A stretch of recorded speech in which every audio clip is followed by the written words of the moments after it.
गांव के किनारे पर एक पुराना घर था जो कई सालों से खाली पड़ा था। गांव के लोग कहते थे कि उस घर में कुछ अजीब और खतरनाक चीजें होती हैं। लोग वहां जाने से डरते थे, खासकर रात के समय। उस घर के बारे में कई कहानियां प्रचलित थीं, लेकिन उनमें से किसी को भी सच साबित करने की हिम्मत किसी में नहीं थी। एक दिन शहर से एक युवा पत्रकार राघव गांव में आया। उसने उस घर के बारे में सुना और उसने ठान लिया कि वह इस रहस्य का पता लगाएगा।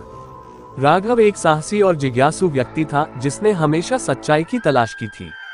उसने फैसला किया कि वह उस घर में जाकर रात बिताएगा और देखेगा कि आखिर वहां ऐसा क्या है जो लोगों को इतना डराता है। राघव ने अपनी तैयारी की और शाम ढलने से पहले ही उस पुराने घर में पहुंच गया। घर बाहर से देखने में बहुत ही डरावना और खंडहर जैसा लग रहा था। जैसे ही उसने दरवाजा खोला, एक ठंडी हवा का झोंका उसे महसूस हुआ। उसने अपने हाथ में टॉर्च ली और धीरे धीरे घर के अंदर कदम रखा। घर के अंदर हर जगह धूल और मकड़ी के जाले थे। फर्श पर जगह जगह पर दरारें थीं और दीवारों पर पुराने चित्र लगे हुए थे जो समय के साथ धुंधले हो चुके थे। राघव ने चारों ओर देखा और एक कमरे की ओर बढ़ा।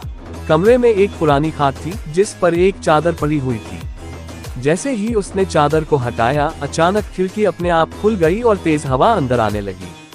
राघव ने तुरंत खिड़की बंद की, लेकिन तभी उसे एक अजीब सी आवाज सुनाई दी जो उसे घर के ऊपर की मंजिल से आ रही थी।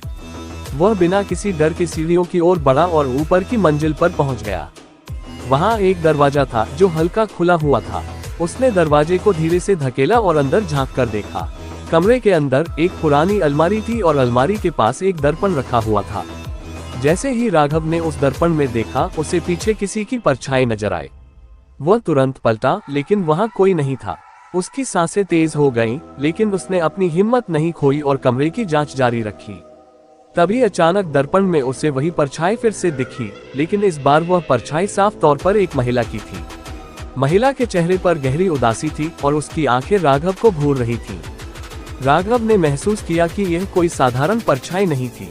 उसने महिला से पूछा, तुम कौन हो और यहाँ क्यों हो? महिला की आवाज बहुत ही धीमी और गहरी थी। उसने कहा, मैं इस घर की मालिक थी। मेरे पति ने मुझसे धोखा किया और मुझे इस कमरे में बंद कर दिया।